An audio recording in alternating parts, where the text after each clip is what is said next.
Boa noite a todos, eu sou Murilo, coordenador de desenvolvimento da Central de Adubos, e nessa noite de hoje a gente vem trazendo o consultor de manga, Valmar Souza, no qual vem tratar o tema balanço hormonal para se obter um bom pegamento de frutos na mangueira.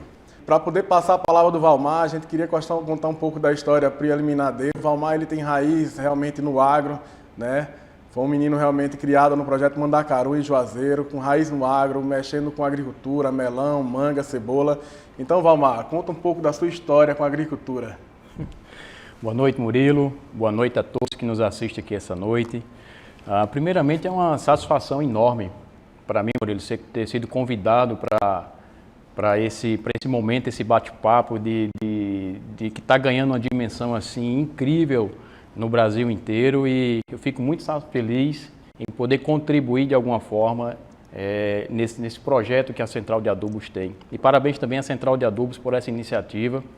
Acredito que isso aqui é apenas o avião está só decolando e vai longe, vai muito longe isso aqui. E como você falou, Murilo, eu sou filho de produtor, sou filho dessa região aqui também de Juazeiro, Petrolina, na verdade com ancestrais de Petrolândia, né? Assim como o pessoal da Central de Adubos, o Aurélio e o Zé Antônio. E meus pais vieram para cá, para Juazeiro, para sair de Petrolândia, vieram para Juazeiro, se instalaram no projeto Mandacaru, adquiriram um lote, né, no processo da Codevasf, e aí foram conduzindo o desenvolvimento da agricultura lá na região. Com foco no melão, no tomate, na cebola, em todos aqueles processos. E aí hoje eu estou aqui. Então a agricultura para mim ela tá no DNA, tá na veia, tá na veia. Sou um apaixonado, encantado pela agricultura de forma geral e tento conduzir meus filhos dessa forma também. E hoje eu estou aqui através da agricultura. Obrigado, Valmar. Valmar, hoje o tema ele é um tema bem técnico, né? Essa questão de balanço hormonal na mangueira para se obter um bom pegamento de fruta. Realmente é um desafio, né, para a gente passar realmente conhecimento através da sua pessoa para todos os nossos produtores que estão assistindo o nosso programa de hoje da Central de Adubos. Para dar início justamente à nossa live, a gente conversou um pouco lá atrás, lá antes de começar o programa, e a gente queria explicar um pouco, né, de fazer uma introdução justamente do que a gente vai conversar. A gente escreveu um texto dizendo assim, sabemos que a auxina é produzida pelo ápice apical da planta e enviada para as raízes. E que a citocinina é produzida pelas raízes e mandada para as folhas. E a giberelina é produzida em caules novos e folhas novas. Então, estamos falando da tríplice hormonal. Isso. Então, uma vez utilizando o cutar, Valmar, para inibir a síntese de giberelina, né, como a planta trabalha com giberelina, como é que essa planta ela trabalha com a giberelina que já está armazenada dentro dela quando a gente aplica o cutar, né? Às vezes a gente pensa que o cutar, como a gente tinha conversado anteriormente, o cutar ele inibe, na realidade, a giberelina, mas a gente conversou que existe uma relação entre cutar e os outros hormônios quando a gente aplica realmente na mangueira. Então, faz essa relação, por favor, explica um pouco dessa relação. Quando a gente aplica o cutar, o que é que a planta da manga ela faz com essa giberelina que está armazenada dentro da planta? Primeiro, Murilo, em relação ao balanço hormonal, ao equilíbrio desse balanço hormonal, o que a gente, como consultores, os produtores, a gente tem que entender é que os hormônios de forma geral, ele faz parte de todas as funções da planta. Se é para crescimento de raiz, vai hormônios específicos, se é para crescimento de um caule, hormônio específico, de uma folha, o desenvolvimento de uma flor, dos órgãos que formam aquela flor, também a participação hormonal. Né, para síntese de defesa, para produção de reserva, os hormônios eles vão participar praticamente de tudo. O entender isso é que é importante, porque eu considero a agricultura, principalmente o manejo da cultura da manga, como um jogo de quebra-cabeça. Quanto mais informações, quanto mais conhecimento você tem sobre cada pecinha daquela, fica mais fácil de você montar e ter um manejo mais assertivo, que seria os resultados em produtividade e com qualidade. Então, em relação ao que você falou do paclobutrazol, na verdade do cutar, a gente usa o PBZ, como já foi dito aqui anteriormente, inclusive pelo próprio Eduardo, a gente usa o PBZ para inibir a síntese de giberelina. Ou seja, essa síntese de crescimento, de produção de giberelina vai acontecer no caule novo, certo? E na folha nova, para parar o crescimento, que ele é o hormônio ligado à parte de crescimento. Só que parte dessa giberelina está produzida. E quando você usa o paclobutrazol, ele vai inibir, ou seja, você vai diminuir o seu ritmo ou parar a produção dessa giberelina, só que lá já tem giberelina. Então, essa giberelina é aí tudo onde a mágica do negócio vai acontecer, que você tem que reequilibrar a planta, na verdade, desequilibrar. O tema nosso é equilíbrio hormonal.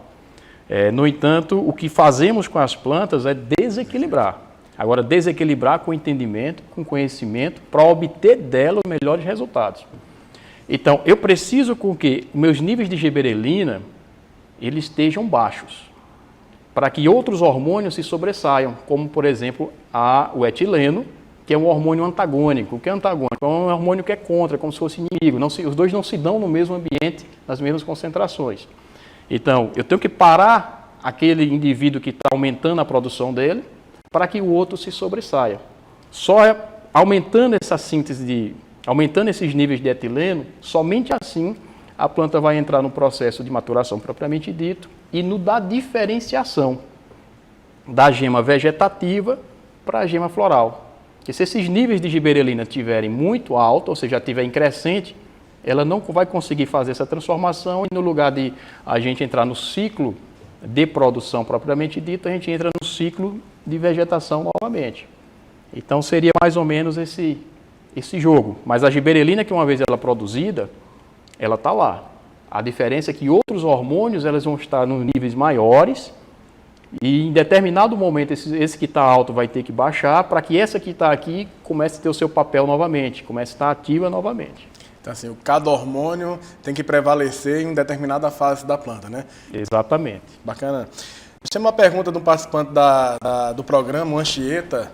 Ele pergunta, Valmar, como correlacionar o equilíbrio nutricional com o estímulo hormonal para obter um melhor pegamento? Como é que a gente equilibra os hormônios e nutrição para se obter um melhor pegamento na cultura da manga?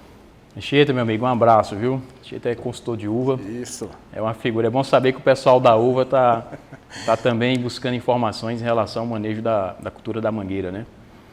Na verdade, é até Murilo, uma coisa importante falar dentro desse contexto de Anchieta, que hormônio nenhum ele deve ser trabalhado isoladamente. Toda aplicação que você vai fazer de algum hormônio, ele tem que vir acompanhada de algum nutriente. Porque são compostos que ele mexe na estrutura. E os nutrientes, a maior parte, alguns deles, eles são estruturais. E você não pode danificar isso aí. Então, por exemplo, eu estou usando um etileno, um Etefon, por exemplo, que vai aumentar os níveis de etileno. Mas a minha relação nutricional, por exemplo, meu nitrogênio está muito alto, eu vou ter algumas dificuldades. Tá? A planta ela vai sentir mais, ela vai sofrer mais, vai desencadear problemas fitossanitários como aumento de lasiodiplódia. E esse aumento de lásio vai estar relacionado justamente a um nível de um determinado hormônio com um nível alto também de um determinado nutriente. Então, assim como um hormônio ele tem um momento certo de atuação dele, os nutrientes também terão o seu momento certo de atuação deles. Entendido. Tem uma pergunta do Misael Amariz, do projeto Fulgência. Na realidade, eu gostaria de agradecer a participação do Misael. Valmar, a mangueira desequilibrada hormonalmente é uma das causas da partenorcarpia? É a terceira edição que a gente vem falando, Valmar, de partenorcarpia, né? Rogério abriu, Eduardo falou e gostaria que você pontuasse mais uma vez justamente onde é que esse desequilíbrio hormonal, né, ele impacta justamente na partenorcarpia. Ok. Essa pergunta tinha que sair, né? Tem que sair. Olha, em relação à partenorcarpia, é importante a gente deixar frisado aqui que não é algo de um fator isolado, né? São uma série de fatores. Há alguns trabalhos que apontam que dentro desse processo da partenorcarpia ou estenoespermocarpia, existem mais de 40 fatores, Murilo, relacionados a isso. Né? Eduardo falou, Rogério falou aqui da parte nutricional, um pouco de manejo de irrigação. Eduardo também falou a mesma coisa, principalmente essa questão de reserva. E querendo ou não, a parte hormonal, eu acho que ela está muito no pico, no topo da pirâmide em relação a esse efeito, mas relacionado à parte de nutrientes. Tem trabalhos que já foram publicados que, por exemplo, níveis baixos de boro favorece a patenocarpia. Trabalhos mais recentes ainda, tanto é que a gente batia muito em boro e cálcio, mas trabalhos mais recentes ainda mostram que áreas que apresentam fome de ferro, de zinco, de fósforo e de boro, eles vão desencadear mais esse processo. Então, o equilíbrio nutricional, você arrumar a planta em relação a essa parte nutricional, estar com os níveis adequados, é muito importante, porque senão você pode fazer um manejo de estresse bem feito, sem a planta ter sofrer muito, fazer um processo de acúmulo de enchimento interessante, você monitorar pelo teste do iodo e você perceber que tem presença de amido significativa, tudo isso é bom. Mas se a parte de nutrientes, se ela não estiver ajustada com os níveis ideais, ela vai desencadear. Então, fonte de ferro, zinco, fósforo e boro são 4 elementos que estão muito relacionados à patenocarpia. E também em relação ao jogo hormonal entre giberelina, citocinina e auxina, principalmente a citocinina. Obrigado, Valmar. A gente fica às vezes associando, né, que é só estresse, né, biótico, abiótico, praga ou estresse hídrico, mas existe uma relação muito maior, Misael, o que o Valmar está falando em relação à patenocarpia, né? Então é um conjunto de fatores justamente no equilíbrio de nutrição, né, aliado a um bom manejo de irrigação, drenagem, né, fito-hormônio, hormônio, a trinca hormonal. Exatamente. Obrigado, Valmar. Tem uma pergunta lá do Paulo Fairo, lá da Fazenda Cruzeiro. O Paulo Fairo é um participante ativo dos nossos programas. Valmar, sabemos que o estresse demasiado influencia num bom pegamento e retenção de frutos, consequentemente, né, após as aplicações de cultar. Pela sua experiência, qual o melhor manejo de maturação de ramos, indução e pegamento de frutos, usando produtos de alta performance para se obter bons resultados? Paulão, meu amigo, um abraço. A gente chama o Paulo de mestre, né? Mestre. Paulo, aí você apertou agora, viu? Olha, o manejo de maturação de ramos, na verdade, tudo vai começar para o sucesso da produtividade, ela começa nas brotações. Então, formou as brotações, folhas com alta taxa fotossintética, ou seja, capacidade de produção de fotossíntese muito alta, que vai produzir bastante reservas. Então, você condicionou a planta, favorecendo ela, ajudando ela nesse processo para acumular reservas. O que a gente percebe, Murilo, é que na fase de maturação, propriamente dito, até como o Eduardo comentou aqui antes, é uma fase que é onde a gente percebe os maiores erros. Então, às vezes, tudo que você fez bem feito aqui, chega na fase de maturação, acontecem os erros, né? Talvez por falta de perícia ou alguma coisa, ou então pela uma questão de conceito, paradigmas. Calendário também prejudica. Calendário. Muito, né, Valmar? Mas uma coisa que prejudica também, Murilo, essa questão do paradigma, que as pessoas acham que manga é pau bravo. Tem que dar sede, tem que judiar para poder florar. O conceito inicial há 20, 30 anos era assim, né, Valmar? Hoje, para as produções que a gente tem, isso não se aplica. Pelo contrário, as áreas que se faz esse tipo de manejo são as áreas de maiores problemas. Então, além dessa parte, e está muito relacionado, Murilo, a essa queda, muito relacionado ao manejo da irrigação, mas também os produtos, às vezes, também influenciam. Como você aplica esses produtos, o que você está aplicando. Então, você buscar no mercado hoje produtos assim, de alta performance, de resposta rápida, que promova o que você quer, que é favorecer a planta, ajudar ela a acumular mais reserva e entrar no processo de diferenciação de gemas, isso é importante demais.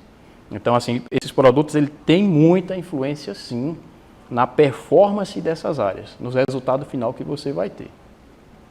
Obrigado, Valmar. Tem uma pergunta de Cassiano, lá da Especial Fruit. Ele pergunta, Valmar, qual a função dos aminoácidos percussores de auxina e citocinina para um bom pegamento, crescimento e retenção de frutas? Ele fez uma pergunta que é a live inteira, né? Obrigado, Cassiano, por estar participando da live, viu? Cassiano, meu amigo, muito obrigado por esse acocho, viu, macho? Você me paga, viu? Ó, uma coisa importante, Murilo, é a gente entender que, como a gente falou, tudo na planta são os hormônios, assim, os hormônios participam de tudo. Só que para chegar nos hormônios, ela passa por um processo de formação de síntese das proteínas, que na verdade seria esses aminoácidos, alguns enzimas, alguns peptídeos, que eles são precursores desses hormônios. Então, você trabalhar aminoácidos que é para crescimento de fruto, que ele falou? Crescimento e pegamento de frutos. Então, você trabalhar aminoácidos nessa fase, por exemplo, de crescimento de fruto, pegamento, que contém arginina é importante, que contém a prolina é importante. Aminoácido que tenha triptofano é muito importante, porque é um aminoácido que é precursor de auxina. Então, a auxina favorece a fixação de fruto. Tá? Então, é você encontrar ali um licor ou um mix de aminoácido que ele seja favorável para o desenvolvimento desses tais hormônios. Tá? Então, assim, falar de aminoácido fica um pouco extenso, porque a gente tem a natureza aí, a sua vai sintetizar mais de 300 aminoácidos e apenas 20 vai ser essencial para a formação dessas proteínas. Ou seja, proteína é a base da vida. É dessas proteínas que ela vai fazer todo esse jogo hormonal e enzimático que ela precisa. Então, assim, hoje no mercado a gente tem muito produto bom em relação a isso. Eu acho que, na verdade, a grande maioria é baseada nesses 20 aminoácidos, alguns de cadeias curtas, outros de cadeia longa, mas que vai favorecer esse ajuste. Agora, também não pode abusar. E quando você abusa, vai ter um efeito colateral. Desequilíbrio, né? Valmar, tem uma pergunta de Beto, lá da Fazenda Santa Clara, lá do Projeto Maniçoba. Agradecer o pessoal da Maniçoba, muito presente nos nossos programas da Central de Adubos. E ele pergunta, Valmar, a aplicação de auxina, citocinina e giberelina, antes do primeiro e do segundo aborto, podem diminuir a queda fisiológica do fruto? Pode sim, meu amigo. Pode sim. Na verdade, nessa fase de desenvolvimento de fruto, esses hormônios eles têm uma participação muito interessante para essa parte de pegamento, né? Principalmente a giberelina e a auxina, ela vai participar muito. Na fase inicial de florada, a chumbinho, ervilha, seria mais uma citocinina e um pouquinho de giberelina. Na fase, por exemplo, de azeitona até próxima à segunda queda, uma auxina com a giberelina. Então, essa auxina com a giberelina ela vai favorecer muito bem essa parte da retenção de fruto. Se entrar uma citocinina, melhor ainda, porque a citocinina vai dar uma ajudada nessa parte das folhas em relação a manter a folha trabalhando, né, fazendo fotossíntese, organizando, para ter suprimento de compostos orgânicos para o fruto. Então, isso é importante, ajuda muito. Só um detalhe, agora também não adianta você como produtor dizer assim, olha, eu vou fazer uso de tal produto porque o Valmar lá falou que se usar giberelina ou se usar auxina, giberelina aqui vai aumentar o pegamento. Não adianta você fazer um hormônio se você não tem reserva, tá? Ou seja, você perdeu dinheiro. O hormônio ele só vai funcionar bem, tanto para o pegamento, para o crescimento de fruta, se a planta tiver reserva. Então, se você fez um manejo ruim lá atrás e vem com o uso do hormônio, pode atenuar um pouco? Pode, mas não vai ser o resultado que você queria, porque houve gastos altos de reservas lá atrás. Então, você tem que fazer fruta, mas tem que ter reserva para fazer o uso do hormônio. Isso vai muito quando... Eu não me lembro se foi Eduardo ou se foi Rogério que comentou justamente quais os impactos de não se fazer a nutrição no pós-colheita, né? Justamente de recuperar a reserva da planta. Exatamente. E você está preparando ela para um próximo ciclo. Reequilibrar o sistema todinho. Isso aí, você acabou de responder uma pergunta do participante do programa, do Hernando Barbosa, Valmar. Ele perguntava justamente assim, em que momento a auxina auxilia no pegamento ou retenção do fruto. Então, ficou respondido agora, Hernando, antes de fazer sua pergunta, o que Valmar falou. Né? A auxina entra justamente nessas fases que ele acabou de abordar aqui. É comum, Murilo, você estrutura uma flor, né? Desenvolve a panícula é composta de várias flores, né? E na fase de fecundação e desenvolvimento de fruta ocorrem essas quedas. E quando chega ali em torno de uma fruta de mais ou menos 60 dias, ocorre a principal queda que a gente considera que é a segunda queda fisiológica. Então, às vezes é comum a gente chegar numa área e ver lá, oh, poxa, minha área tá boa, a gente vê muito isso em grupos de WhatsApp, muito pegamento, e aí o pessoal posta muito aquelas fotos, panícula de cacho, de penca, né? Isso é um bom sinal. E aí chega na segunda queda, é um desastre, fica na reta final, às vezes um fruto e 2 frutos por panícula. Então, um conselho, auxina com giberelina naquela fase, antes da segunda queda, melhora muito a retenção de fruto, viu, pessoal? Obrigado, Valmar. A Minel Tsuka pergunta, Valmar, o uso de hormônios sintéticos pode ocasionar um desequilíbrio, já que a planta já produz esses hormônios? Como é que é essa questão de você usar um hormônio sintético numa planta já, digamos assim, que já produz, né? Então é uma dúvida da Miné. Na verdade, Miné, todo hormônio ele é perigoso, certo? O que a gente tem que entender é o conceito e o que eu falo sempre para meus clientes. Olha, a gente tem que avaliar o condicionamento da área, tá? E porque é o condicionamento da área que vai te dar base para que você faça uso ou não de uma ferramenta dessa sintética. Então, assim, tudo que for em grandes concentrações, ele é danoso, tá? Se você usa, por exemplo, você vai usar o etrel, vamos supor, um produto comercial que é o Etefon, numa dose baixa aí, uma dose baixa, mas a planta já está em sofrimento. Na medida que você usar aquele produto, você vai colocar a planta num sofrimento maior ainda. Ou seja, o condicionamento em uma situação normal, aquela dose estava boa, mas para o condicionamento da sua área, aquela dose foi prejudicial demais. Então, assim, se for para os naturais, a resposta é um pouco mais demorada, porque passa por alguns processos. O sintético, ele é de imediato. Agora, por ser de imediato, vai depender do condicionamento da planta. Se tiver boa, a resposta é boa. Se tiver ruim, a resposta pode ser danosa. Não existem níveis seguros para a aplicação de etrel, não existe carteira. Não existe. Né? O que vai existir é o conhecimento do que está acontecendo com a sua área, ter um olho afiado para gerar discernimento para tomar a decisão de usar ou não um produto assim. A participação do programa aqui do Rodrigo Soares pergunta, boa noite, Valmar, sou da Fazenda Santa Cruz. Se as plantas estiverem estressadas, o que preciso fazer para diminuir o nível de estresse? Manda um abraço para Jorge Brito. Um abraço, Jorge Brito. Meu amigo Jorge, conterrâneo do Mandacaru. Ah, bacana. Jorge, depende. Depende da fase que você está citando aí na pergunta, né? Por exemplo, se for na fase de maturação, ela está muito estressada, que você pode atenuar esse estresse, por exemplo, manejo da irrigação, ajustar, porque se ela já está tendo clorose nas folhas, queimando as folhas, é que o erro no manejo da irrigação foi ruim.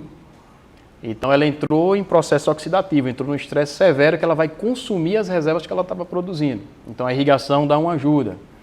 Naquele momento, o uso de alguma coisa à base de, por exemplo, de extratos de algas, aminoácidos,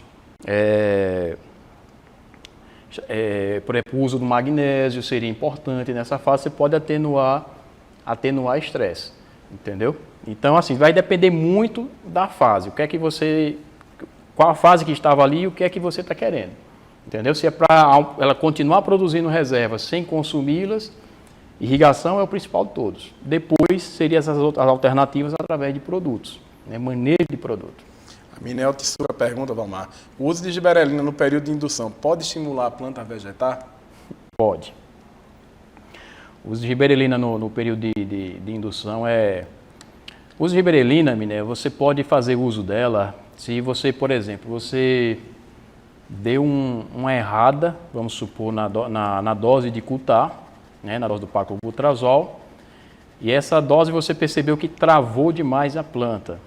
Ela vai chegar no momento da quebra de dormência, você vai perceber logo nos botões que ela está emitindo, que aquele material, aquela flor, ela vai vir muito curta, muito travada. Então, o momento de fazer uma aplicação num produto como esse, uma giberelina, para dar uma arrumada, tanto na síntese da giberelina, como já impulsionar de forma pontual o alongamento, seria naquele momento. Agora, fazer o uso da giberelina nas induções não seria interessante, porque você pode desarrumar a planta, desarrumar ela em relação ao balanço do etileno e a giberelina que a gente comentou aqui antes. Porque se a giberelina subir demais, o estímulo será vegetativo. que é justamente a segunda pergunta que a Minéia fala, é o seguinte: como saber se o nível de gibberellina está ideal para poder diminuir o risco da planta vegetal? Existe algum mecanismo que você possa... Existem sinais, né? O que é que a gente observa? Medir hormônio em planta, pessoal, é algo assim complicado e teria que fazer análises específicas. Isso não é barato e isso também não é rápido. E o que a gente avalia são os sinais. E os sinais é baseado em quê? Na experiência que a gente tem de campo, aliado ao conhecimento, à busca do conhecimento que a gente tem constante. Então, assim, se você percebe que a folha está muito levantada, a gema está um pouco bicuda, isso é sinal que os hormônios não estão tão interessantes. Por quê? Gema bicuda, folha levantada, o fluxo de seiva está alto, tá? E isso esse fluxo de seiva ele estando muito alto, ele vai impulsionar a síntese de gibberellina de alguma forma, principalmente se a gente passar por períodos de chuva ou de altas temperaturas. Aí volta a reativar aquilo o mínimo possível e pode ter um start de brotação. Entendi. O Josildo Souza, lá do Projeto Bebedouro, agradecer a presença do pessoal do Projeto Bebedouro aqui no nosso programa de hoje. Ele pergunta: Valmar, quais os malefícios de uma planta com desequilíbrio hormonal, além da má qualidade no pegamento? Um abraço, meu amigo, para você. Rapaz, os prejuízos são enormes em relação a isso. Primeiro, se um fator desse ocorrer numa área dessa, é porque os erros de manejo foram muito grandes, entendeu? Ou de aplicação de produto, de irrigação, entendeu? Às vezes uma poda mal feita, uma coisa desse tipo. Agora, além da qualidade de fruta, volume de fruta que você pode afetar, você vai ter algumas complicações. Primeiro, sistema radicular, se está desarrumado, né? A planta, você não está dando condições da planta desenvolver raiz, ela vai produzir pouca citocinina. Se vai produzir pouca citocinina, tem todo aquele processo que já foi falado anteriormente em outras lives aqui, em relação ao acúmulo de reserva e também a distribuição desses suprimentos para o fruto. Então a fruta fica pequena, tá? Um outro fator é que, como essa raiz ela não cresce, eu estou falando só da raiz, mas vou tentar resumir os outros. Isso vai ter um impacto também no pós-colheita. Porque se essa raiz ela não desenvolveu, no pós-colheita você vai ter também dificuldade de brotações. A tendência de você ter um broto menor, mais desarrumado. Então, na medida com que um hormônio só fica desarranjado dentro da planta, vai afetar também a síntese das outras. Porque se eu tenho pouca raiz, acumulei pouca reserva, vou ter pouca arginina naquele ponto, na hora do desenvolvimento do broto, o broto vem curto. A síntese de gibberellina é prejudicada. A folha também vai vir curta, a síntese de gibberellina vai ser prejudicada. A síntese de auxina também vai ser prejudicada para fazer a raiz crescer novamente. Então vira uma bola de neve, tá? Mas não é só a parte hormonal em si. Os hormônios serão os efeitos secundários de tudo aquilo que ocorreu antes, ou de irrigação, de poda, de aplicação de algum outro produto que provocou algum fito, coisa desse tipo, que vai afetar a síntese dos hormônios. O Hernando Barbosa ele pergunta: Valmar, esse ano tivemos muita chuva na região do Vale, né? As flores com muita umidade. Essa umidade pode prejudicar na fecundação e como consequência do pegamento? Boa pergunta, né? Boa pergunta. Isso a gente está vendo muito no campo atualmente, Murilo. Eu considero que as floradas do Vale agora, esses últimos 2 meses, elas foram floradas assim muito boas, né? Floraram bem as áreas. No entanto, tem que ter cuidado porque isso pode afetar o pegamento violentamente. Primeiro, se essa é uma área que ela passou no período de floração, flor plena, que é o momento da polinização, e ela pegou chuva naquele momento, dependendo do arranjo hormonal que esteja favorecido ali para aquela área, o condicionamento que você colocou a planta ali, o grão de pólen ele pode ser lavado. Então, na medida com que o grão de pólen, a gota da água bate na flor e derruba esse grão de pólen, automaticamente isso você já reduziu suas chances de ter um bom pegamento. Então, afeta sim na produtividade, né? O que é que eu preciso ter para isso aí? Grãos de pólen mais viscosos, que fiquem mais, que retenham mais para que isso aí ocorra. Um outro ponto, a chuva vem carregada de nitrogênio. Tá? Esse nitrogênio nessa fase inicial da florada, ele também tem que ser bem gerenciado, porque ele pode provocar problemas lá na frente. Tá? Pode provocar abortos, pode dar uma incidência alta de pragas lá na frente. Por exemplo, essa chuva pode asfixiar, porque o solo tem que ter oxigênio no solo também.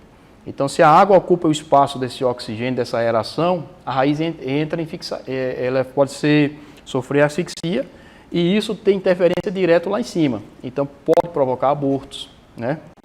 Relacionado a esse excesso de água na zona radicular. A planta ela não vai absorver isso tudo de água, ela não precisa disso tudo de água. Então, o ajuste hormonal ele é muito importante nesse período de chuvas aí, para que você mantenha uma condição de florada boa, mas que mantenha uma condição também de pegamento satisfatório. Tá? E é mais ou menos por aí. Obrigado, Valmar. Sem falar da parte fúngica, né? Deixa eu lhe falar. Queria agradecer justamente a participação do Dr. Carlos, professor da UNEB. Ele escreveu aqui: Murilo, manda um abraço para esse cara aí. Aprendi muito e ainda aprendo com esse cara. Um abraço, Valmar, professor Carlos. Figura. A Jéssica Santos também está aqui participando do nosso programa. Agradecimento realmente a Jéssica, está aí participando do Platô de Neópolis em Sergipe, participando do nosso programa hoje, né? A Júlia Alves pergunta: Valmar, a manga tem poda de formação. Eu fiz o desponto nela e não veio fluxo. O que é que eu posso fazer nessa situação? Foge um pouco do nosso tema, mas a gente vai dar ênfase justamente a esse tema que você acabou de falar, né? Quando não tem reserva, a giberelina encurta o ramo. O que é que pode ser feito nessa situação? Isso. Juliana, né? Juliana Alves. Juliana, excelente pergunta, viu? É comum demais a gente ver esse tipo de coisa em relação à demora da planta em resposta após uma poda. Primeiro tem que ver o critério de poda que foi feito, Juliana, porque às vezes você tem uma arquitetura muito boa, tem uma massa foliar muito boa, e de repente você fez uma poda que força um pouco, você perde muitas folhas. Na medida que você está perdendo muitas folhas, você está perdendo fonte de reserva. Então, fica pouca reserva, a planta vai gastar mais energia ainda para cicatrizar, mais energia para diferenciar as gemas que estão ali, para poder impulsionar a brotação nova. Um outro ponto é os níveis de arginina que você tem acumulado nas raízes e também nos brotos. Porque essa reserva nitrogenada que está lá nas raízes, ela vai ser fundamental para impulsionar a brotação que está por vir lá em cima. Então, se alguma forma eu errei no manejo, por exemplo, da irrigação, no manejo do meu sistema radicular, que a gente tem que aprender, Murilo, a falar muito de manejo do sistema radicular. É uma coisa que a gente fala pouco. Meus clientes já estão batidos de tanto... Toda área a gente tem que cavar, tem que avaliar como é que está, porque é fundamental. Então, se reduz aquilo ali, vai ter impacto. Agora, o que é que você pode fazer? Primeiro, entrar com a parte nutricional, por exemplo, adubação nitrogenada, fosfatada, alguma coisa relacionada a zinco, tá? Aminoácidos é importante demais, porque a planta ela vai precisar dessa arginina, vai precisar do ácido glutâmico, do ácido aspartico, que são aminoácidos de transferase, para poder produzir outros compostos para impulsionar isso aí. E, se possível, depois de elevar esses níveis aí, fazer uso da própria giberelina, propriamente dito. Porque se a síntese está baixa e você entra com algo de fora que é pontual, ela vai impulsionar a diferenciação e empurrar esse material, o broto novo. Obrigado, Valmar. O que você falou aí de raiz foi muito bem pontuado.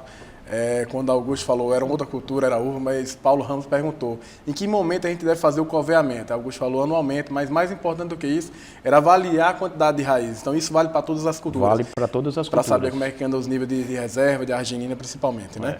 O Tiago, da Fazenda M Exportação lá de Moanaca, pergunta: Valmar, trabalhamos um bom pegamento de frutos usando aminoagro alga mais.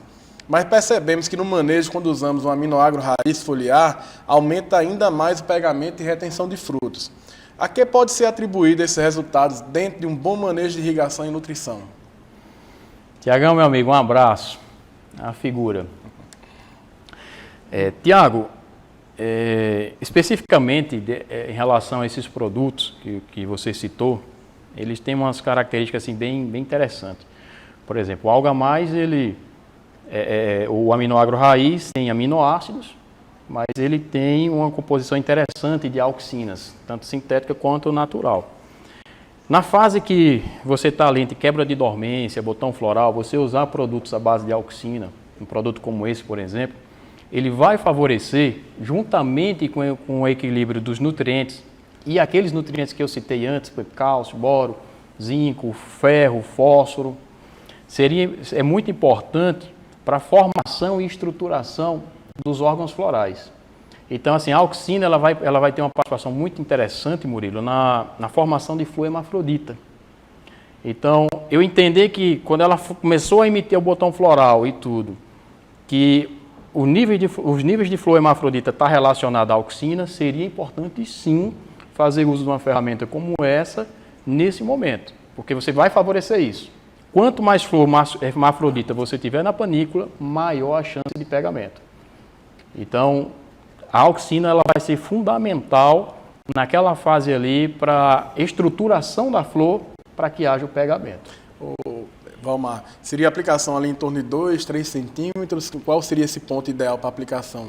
Rapaz, a partir da quebra de dormência, quando ela começa a exudar, já é importante. Por quê? Quando você está na fase de maturação, o etileno está aqui, né? A auxina está bem próximo dela, porque ela só não derruba a folha, quando você vê queda de folha, porque a síntese de auxina também foi comprometida e ela derruba essa folha. Quando a auxina está aqui, ela impede com que essa folha ela caia, haja esse aborto aqui, ela que dá essa arrumadinha na planta para que isso ocorra.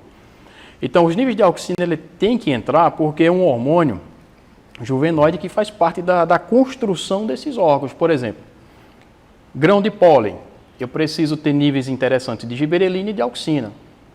Tubo polínico, níveis interessantes de giberelina e auxina.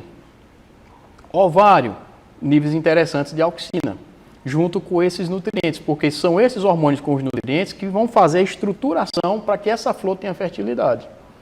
Entendeu? Entendi, Valmar.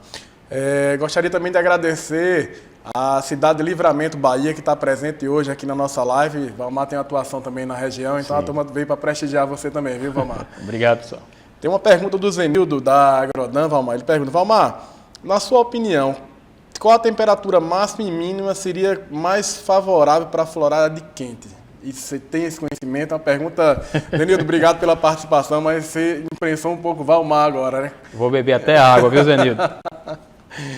Uma pergunta realmente bastante técnica, né? Essa variação que a gente tem, tivemos cada vez mais dias mais quentes, né? Com amplitude maior. Então, vamos lá, Valmar.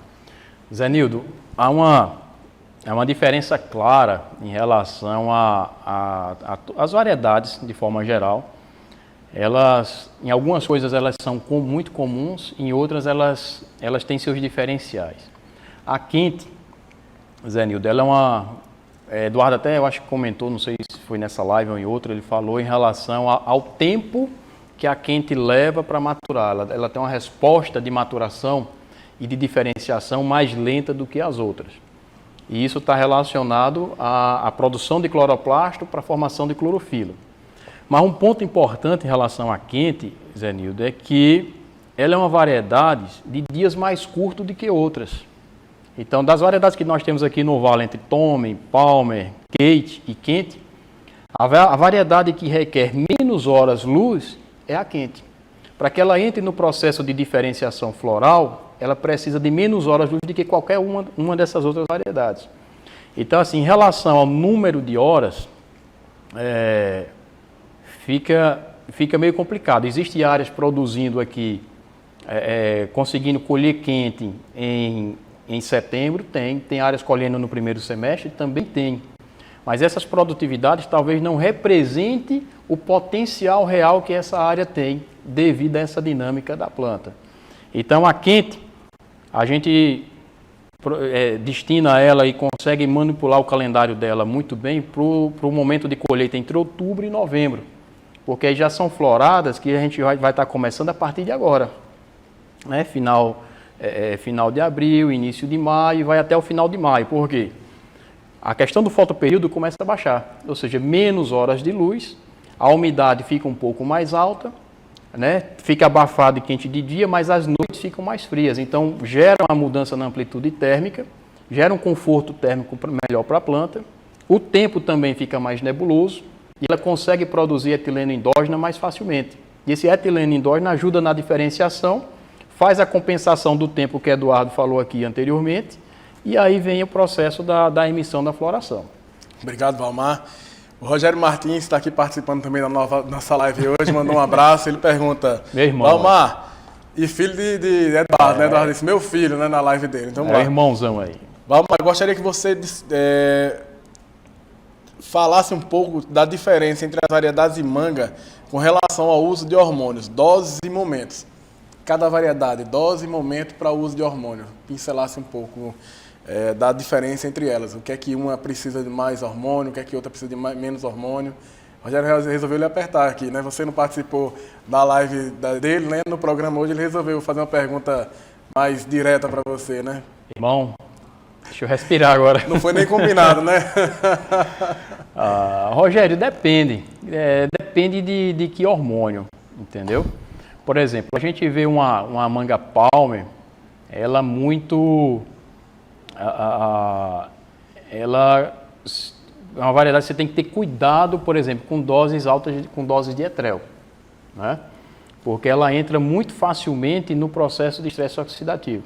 A quente também. Se você não tiver cuidado, a quente, se com doses elevadas de etrel, também vai ter um processo oxidativo assim, de folha muito alto. Então, isso aí já seria um diferencial, por exemplo, em relação à Kate, né? A Kate, ela trabalha melhor esses componentes. Em relação à velocidade de brotação, para a síntese de gibberellina, por exemplo, a quente é produção o tempo todo. Acho que quente e Kate é as variedades que andam muito próximas em relação a vigor. Então, essa parte hormonal delas, ela tende a ser um pouco superior a uma palma e principalmente uma tome. Eu acredito em relação a níveis que essa tome, em relação à gibberellina, seja a variedade um pouco mais baixa, né? Então, por exemplo, a quente, ela tanto desenvolve muito o sistema radicular muito forte, como ela também desenvolve um sistema de copa também muito forte. Então, isso mostra para a gente o quê? Que os níveis de citocinina, de raízes, às vezes não é tão interessante. O que é que a gente vê na quente? Rogério, é uma coisa importante. Em outras variedades, você vê muito bem o desenvolvimento de raiz, a pontinha branca formando citocinina. Na quente, você vê muito comprimento de raiz. Aquele comprimento não é da citocinina, é da gibberellina, que é produzida lá, que também ela vai descer para provocar esse alongamento. Então, você tem um sistema radicular mais alongado e, no entanto, você tem também uma copa mais vigorosa. Ela produz um pouco mais de gibberellina do que outras variedades, né? Essa parte hormonal, ela é mais difícil em relação à definição floral, porque requer muitos outros fatores relacionados a condições climáticas. Ou você fazer um manejo, começar um pouco mais cedo e terminar um pouco mais tarde, ou seja, dar um manejo voltado para maturação e balanço mais alongado do que outras variedades. Induzir uma quente com material imaturo não dá certo. Já se você fizer isso numa Kate ou numa palma, você consegue definição floral.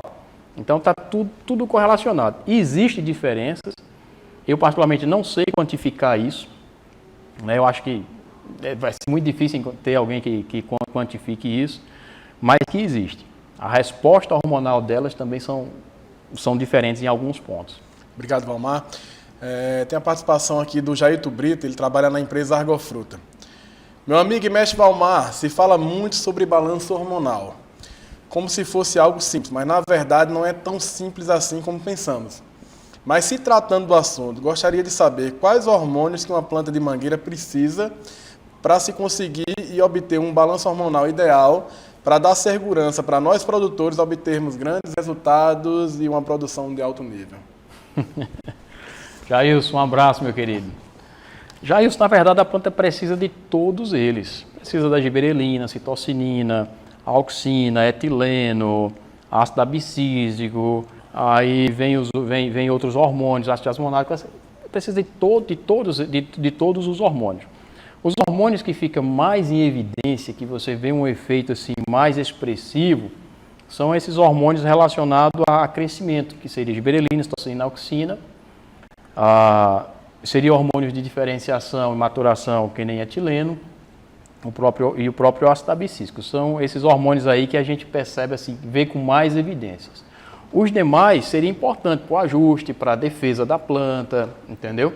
Para a produção de compostos que atraem insetos polinizadores, tudo isso aí está relacionado a hormônios específicos. Então, assim, quais hormônios? Todos eles. Não é fácil mesmo, não. Tá certo.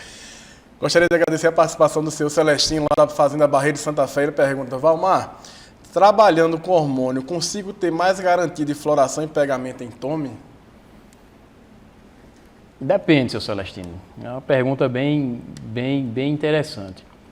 A gente tem que, no nosso ramo aqui, na nossa situação aqui da região, a gente consegue produzir manga o ano inteiro, né? E isso graças aos manejos que foram introduzidos, à ciência que foi avançando, às pesquisas, as pessoas aprendendo a observar mais. E se o senhor perceber, tem um momento que na nossa região que é fácil de produzir, né? Que a planta ela flora praticamente de forma espontânea.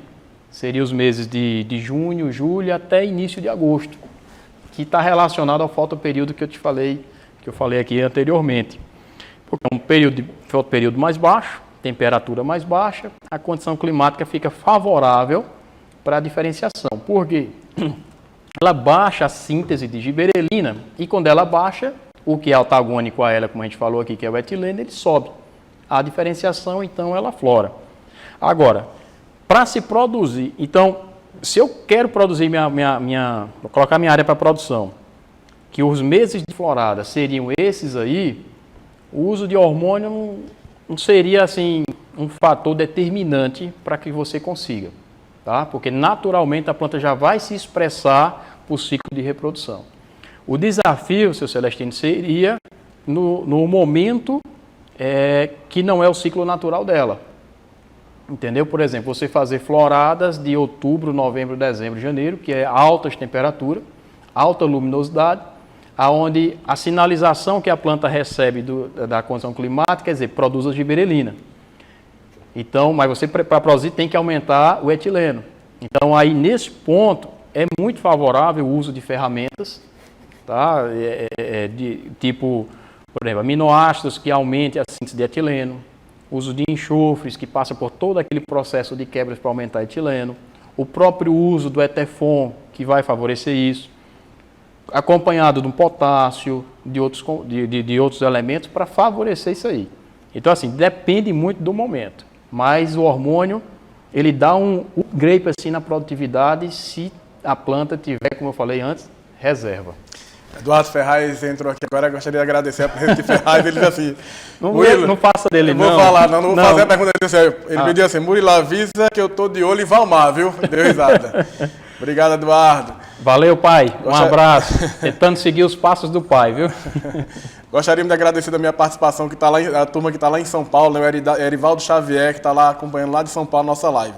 E dando sequência ao nosso programa, Adiel Souza ele pergunta: Valmar, em relação ao estresse oxidativo, né? Menor produção de radicais livres, tem efeito em produtividade? A menor redução? Isso, no caso, a menor produção de radical livre. A redução. Qual a relação que ela tem em aumento de produtividade? Tem uma relação interessante, Adiel, porque assim, a produção de radicais livres, ela vai estar relacionada a alguns fatores. Por exemplo, estresse oxidativo.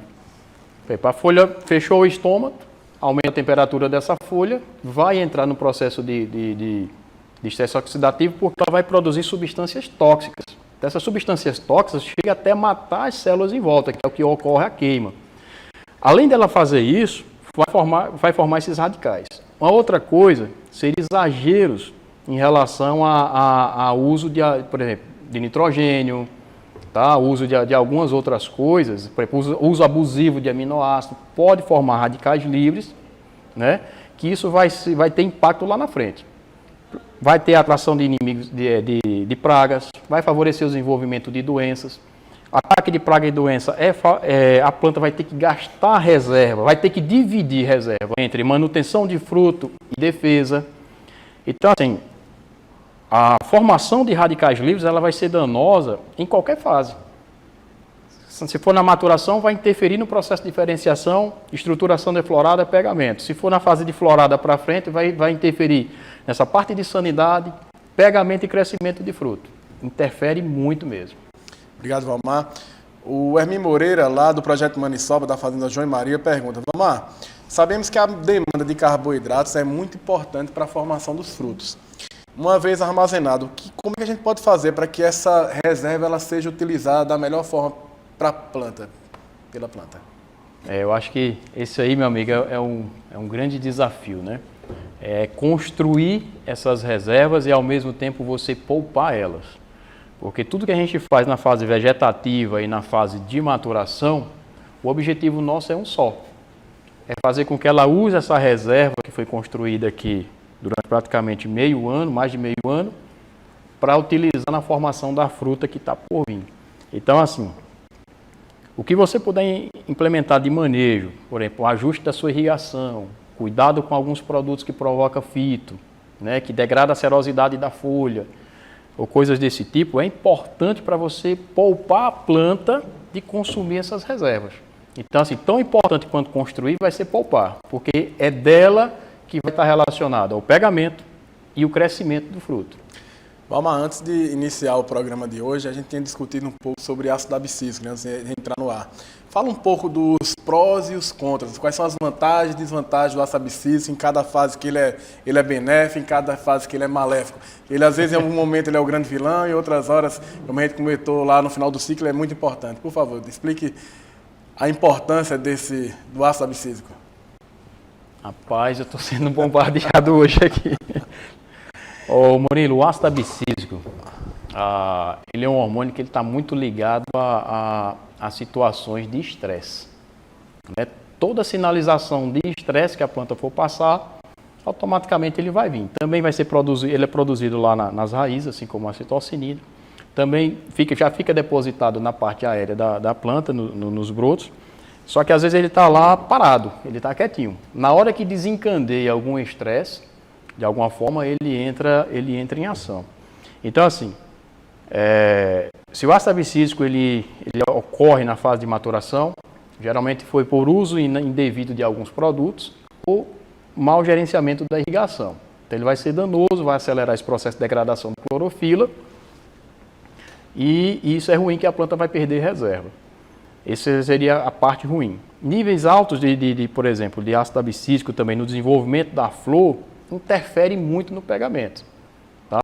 Por exemplo, a flor está saindo, eu vejo, às vezes percebo no campo pessoal uma rocha, uma adubação pesada, principalmente quem não tem sistema de fertilização. Aí faz uma adubação, jogar 1 quilo de adubo, né? Os ignorantes, 1 quilo. Aí vem a água por cima. Naquilo, quando há a solubilização daquilo ali, a condutividade aumenta. Quando aumenta essa condutividade elétrica, o ácido abscísico também ele sobe um pouco.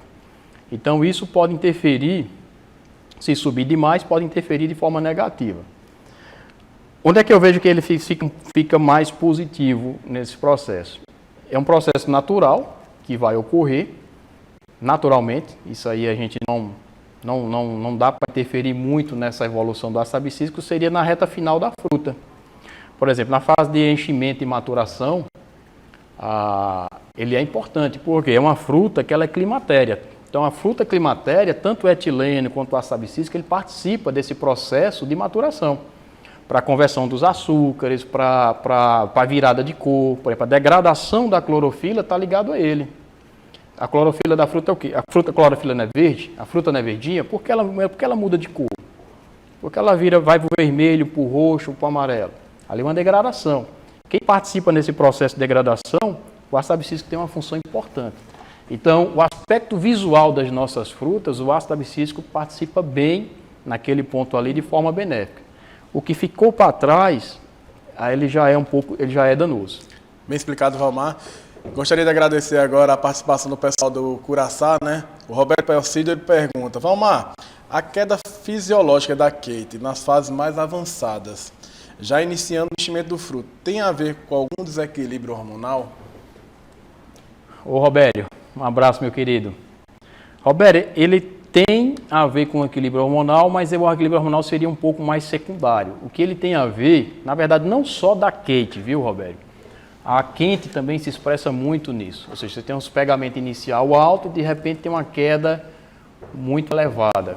O que ocorre é que são plantas de frutos de calibre um pouco maior, que tem um pegamento alto na fase inicial, e o que ocorre em relação a isso aí seria a parte justamente dos níveis de carboidrato que você tem.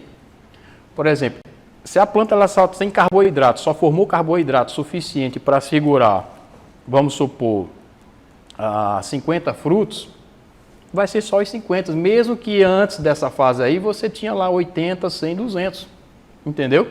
Então ela vai derrubar os outros porque ela não tem reserva suficiente para alimentar todo mundo, entendeu? Então assim, o que ela vai fazer, ela vai contar, ela vai fazer uma conta de como se fosse assim, ela estivesse contando unidades de carboidratos que ela tem. Se eu tenho carboidrato para todo mundo, eu seguro. Se eu não tenho carboidrato para todo mundo, joga para o chão e vou ficar apenas com a quantidade de fruta que eu suporto manter, entendeu? Então, porque se ela ficar com a quantidade de fruta que ela tem, com os níveis de carboidrato que manteve ali, se ocorrer isso, ela pode chegar num estado até de morte, se segurar. Onde é que entra a parte hormonal?